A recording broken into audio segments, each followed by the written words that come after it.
Allahu Akbar,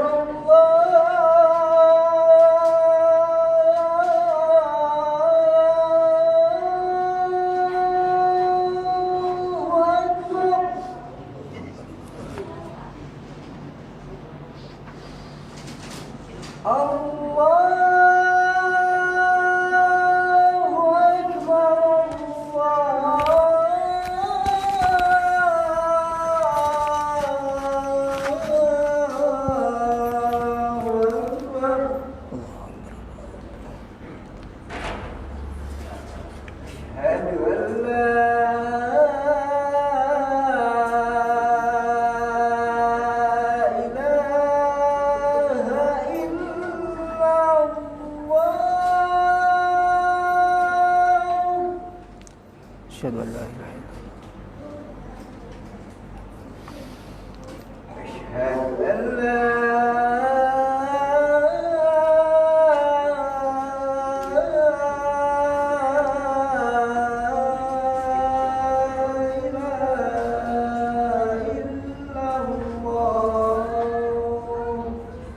أشهد أن لا إله إلا الله أشهد أن محمدا رسول الله أشهد أن محمدا رسول الله أشهد أن محمدا رسول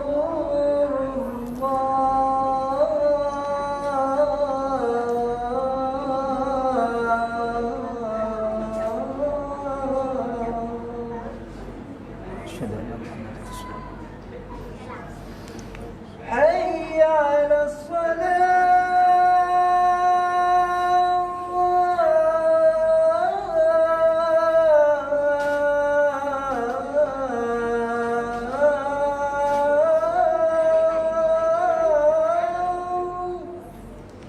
لا حول ولا قوة إلا بالله حي على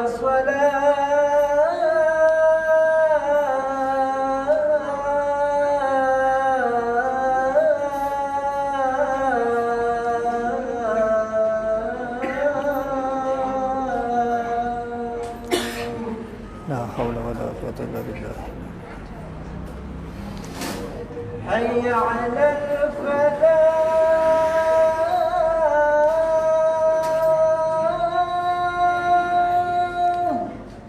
لا حول ولا قوة إلا بالله حي على الفلاح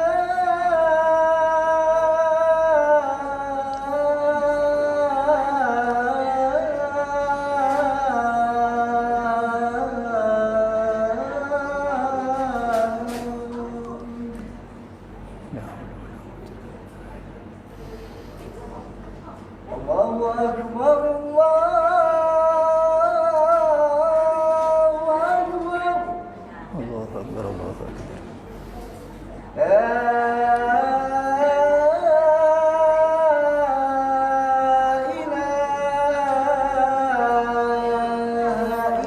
إلا الله.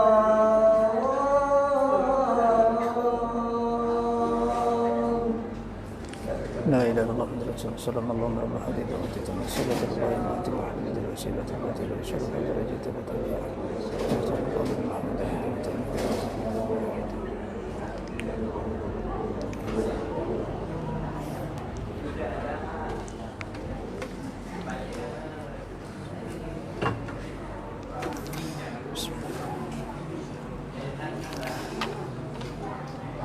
إن الحمد لله نحمده ونستعينه ونستغفره ونعوذ بالله من شرور أنفسنا ومن سيئات أعمالنا من يهده الله فلا مضل له ومن يضلله فلا هادي له أشهد أن لا إله إلا الله وحده لا شريك له وأشهد أن محمدا عبده ورسوله لا نبي بعده قال الله تعالى في القرآن الكريم أعوذ بالله من الشيطان الرجيم بسم الله الرحمن الرحيم يا أيها الذين آمنوا اتقوا الله حق تقاته ولا تموتن إلا وأنتم مسلمون وقال يا أيها الناس اتقوا ربكم الذي خلقكم من نفس واحدة وخلق منها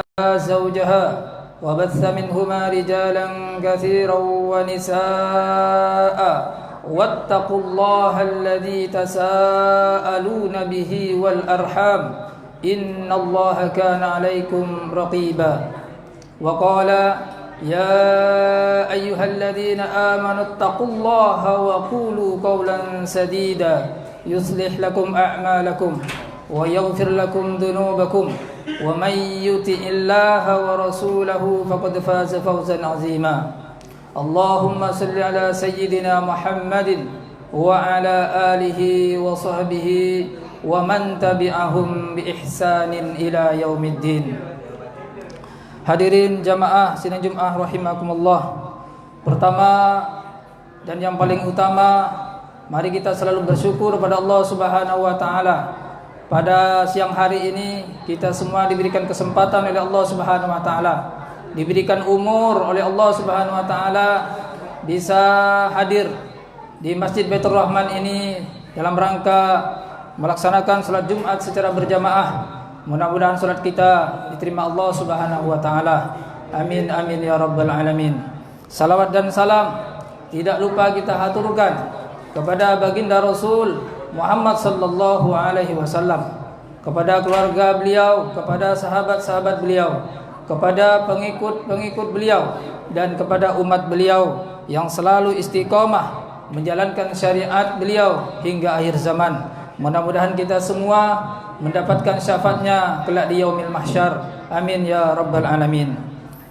Jamaah sidang Jumat yang dirahmati Allah Subhanahu wa taala, melalui mimbar ini khatib selalu berwasiat kepada diri khatib sendiri dan kepada jamaah sekalian, mari kita selalu meningkatkan kualitas dan kuantitas keimanan kita kepada Allah Subhanahu wa taala.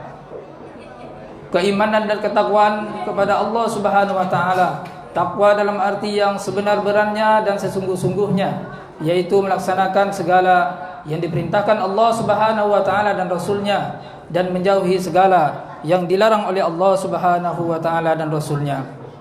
Hadirin yang dirahmati Allah Subhanahu wa taala, beberapa hari lagi atau kurang lebih 20 hari lagi kita akan mengalami pergantian tahun. Dari tahun 2021 ini akan beralih menjadi tahun 2022. Tanpa kita sadari, pergantian tahun ini sebenarnya menunjukkan bahwa semakin berkurangnya jatah umur kita di dunia ini. Oleh karena itu sebaiknya kita senantiasa bermuhasabah diri, menghitung-hitung diri. Apakah amal kita yang lalu, apakah dosa kita yang lalu itu sudah kita tinggalkan, atau amal kita yang lalu kita tingkatkan. Karena apabila tahun ini lebih baik daripada tahun yang akan datang, maka kita sebenarnya adalah orang yang celaka. Yang baik adalah tahun ini, dan tahun yang akan datang, tentunya tahun yang akan datang harus lebih baik daripada tahun ini. Itulah orang-orang yang beruntung. Hadirin jamaah sidang Jumat rahimakumullah. Senantiasa kita menggunakan waktu-waktu yang ada dalam kehidupan kita, setiap bulan, setiap hari, setiap menit, bahkan setiap detik dalam kehidupan kita untuk persiapan kehidupan kita di akhirat yang selama-lamanya. Karena memang Allah Subhanahu wa taala menciptakan kita, memberi kita di dunia ini adalah untuk persiapan akhirat yang selama-lamanya. Di mana saja waktu kita lupa dengan akhirat, berarti kita dalam kerugian yang sangat besar. Setiap jam, setiap detik yang kita gunakan untuk beramal akhirat, menjalankan perintah-perintah Allah, menjauhi larangan-larangan Allah, adalah sangat mahal, yang harganya akan kita lihat jutaan tahun, miliaran tahun yang tidak ada habis-habisnya nanti di akhirat. Beruntunglah orang-orang yang setiap hari memikirkan akhirat, menangis untuk akhirat, prihatin untuk akhirat, tidak terkesan dengan keadaan-keadaan kanan kiri, tidak terkesan dengan keadaan dunia ini. Tiba-tiba di tengah-tengah tangisannya menangisi akhirat, di tengah-tengah keprihatinannya memikirkan akhirat, di tengah kesibukannya membangun akhirat, tiba-tiba dipanggil Allah Subhanahu wa taala untuk datang ke akhirat. Maka dia datang ke akhirat dengan penuh kegembiraan. Dia melihat hasil jerih payahnya selama ini. Dia pergi ke akhirat dengan tersenyum. Dia betul-betul sadar bahwa amalan dia sangat sedikit, tetapi hasilnya sangat besar. Amalan dia sangat kecil, tetapi hasilnya selama-lamanya. Hadirin jamaah salat Jumat yang dirahmati Allah Subhanahu wa taala.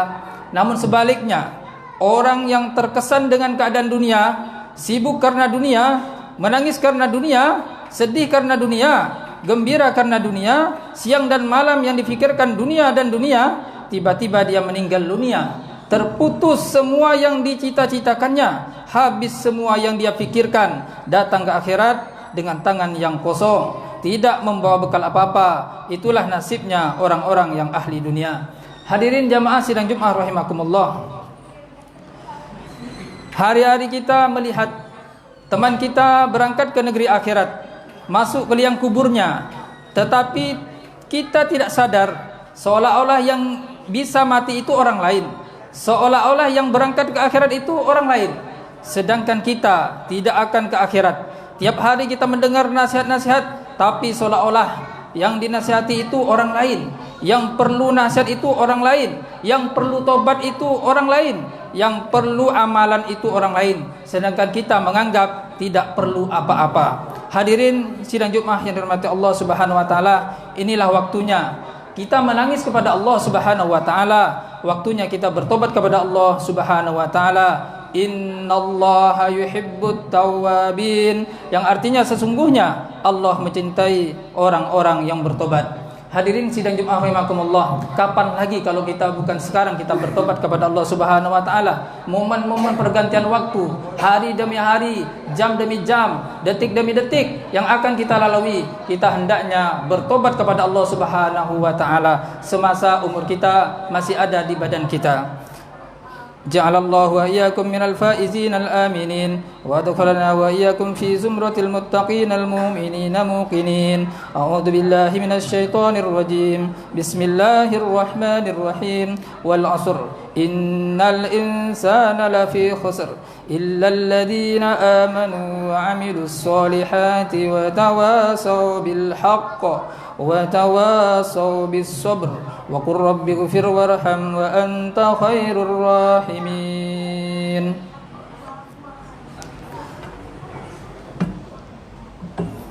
Allahumma shalli ala sayyidina Muhammad wa ala ali sayyidina Muhammad. Allahumma shalli ala sayyidina Muhammad wa ala ali sayyidina Muhammad. Allahumma shalli ala sayyidina Muhammad wa ala ali sayyidina Muhammad. Allahumma shalli wa sallim.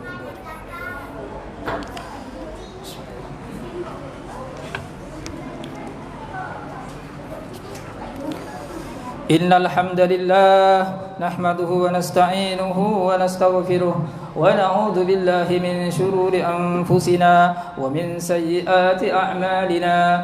Man yahdihillahu fala mudilla lahu wa man yudlilhu fala hadiya lahu. Ashhadu an la ilaha illallah wahdahu la syarika lahu wa ashhadu anna Muhammadan abduhu wa rasuluh.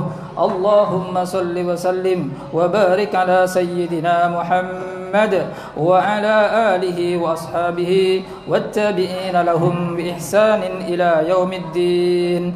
Amma ba'd, fa ya ibadallah ittaqullaha haqqa tuqatih wa la tamutunna illa wa antum muslimun.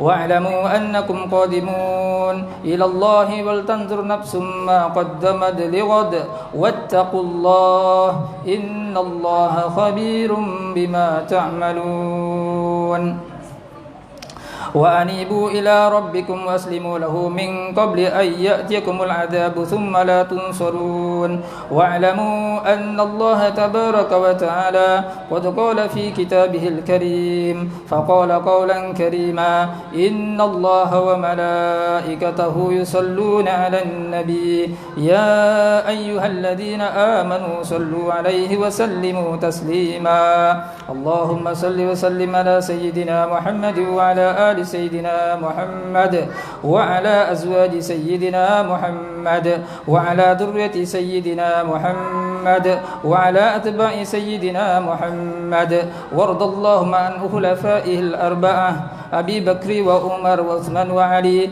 وسائر أصحاب رسول الله أجمعين وارحمنا معهم برحمتك يا أرحم الراحمين ربنا اغفر لنا ذنوبنا وإسرافنا في أمرنا وثبت أقدامنا وانصرنا على القوم الكافرين اللهم اغفر للمؤمنين والمؤمنات والمسلمين والمسلمات الأحياء منهم والأموات إنك سميع قريب مجيب الدعوات اللهم اهدنا واهدنا واجعلنا سببا لمن اهتدى اللهم اهدنا واهد أهل بيتنا وأقاربنا وذريتنا من بعدنا وجيراننا وأهل قريتنا ومن حواليها أجمعين ربنا اغفر لنا ولإخواننا الذين سبقونا بالإيمان ولا تجعل في قلوبنا غلا للذين آمنوا ربنا إنك رؤوف رحيم ربنا آتنا في الدنيا حسنة وفي الآخرة حسنة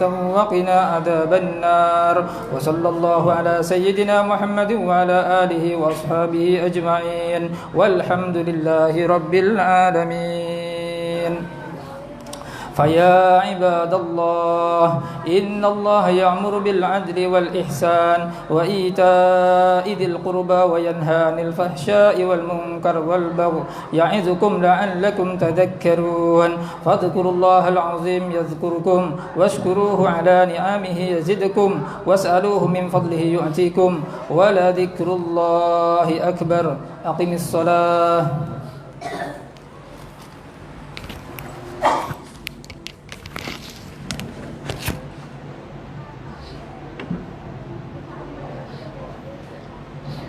الله أكبر الله أكبر أشهد أن لا إله إلا الله أشهد أن محمدا رسول الله حي على الصلاة حي على الفلاح قد قامت الصلاة قد قامت الصلاة الله أكبر الله أكبر لا إله إلا الله أقيموا صفوفكم وترصوا واعتدلوا lurus dan rapatkan shaf untuk sempurnaan salat berjamaah.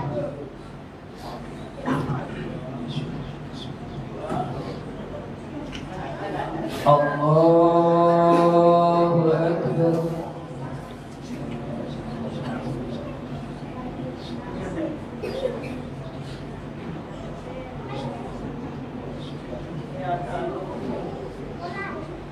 Bismillahirrahmanirrahim. Alhamdulillahi rabbil alamin. Ar-Rahmanir Rahim. Maliki yaumiddin. Iyyaka na'budu wa iyyaka nasta'in. Ihdinas siratal mustaqim. صراط الذين أنعمت عليهم غير المغضوب عليهم ولا الضالين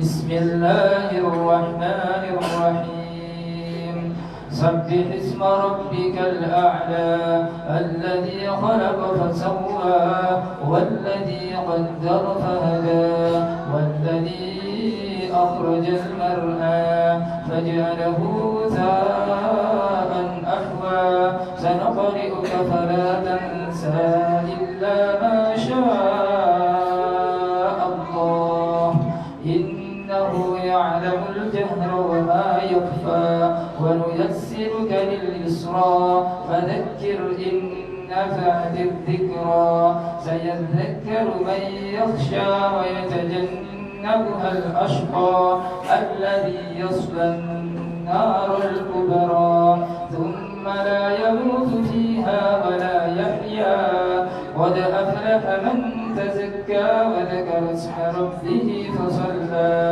بل تؤثرون الحياة الدنيا والآخرة خير وأبقى إن هذا لفي الصحف الأولى صحف إبراهيم وموسى. الله أكبر. سمع الله لمن حمده. الله أكبر.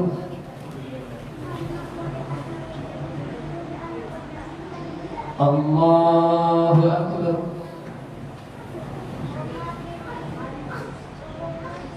الله أكبر.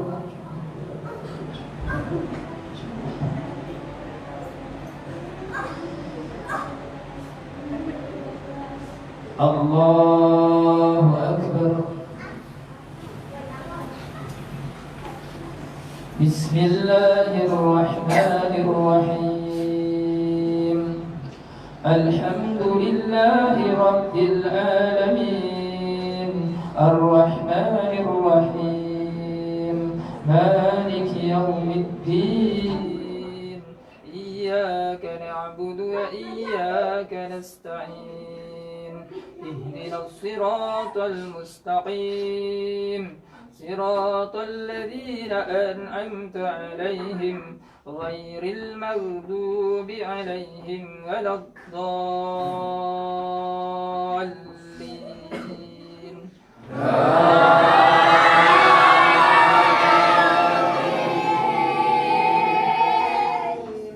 بسم الله الرحمن الرحيم هل أتاك حديث الغاشية وجوه يومئذ خاشعة عاملة ناصبة تصلى نارا حامية تسقى من عين آنية ليس لهم طعام إلا من ضريع لا يسمن ولا يغني من جوع وجوه يومئذ ناعمة لسعيها راضية في جنة عالية لا تسمع فيها لاغية فيها عين جارية فيها سرر مرفوعة وأكواب موضوعة ونمارق مصفوفة وزرابي مبثوثة أفلا ينظرون إلى الإبل كيف خلقت وإلى السماء كيف رفعت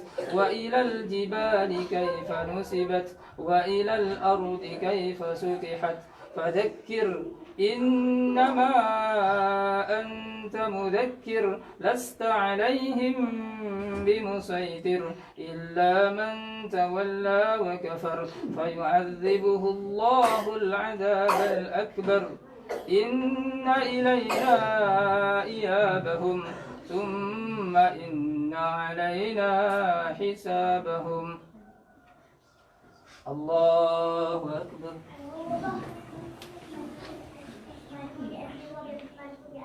سمع الله لمن حمده.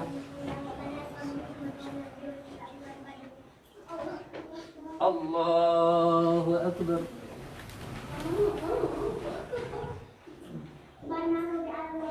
الله أكبر.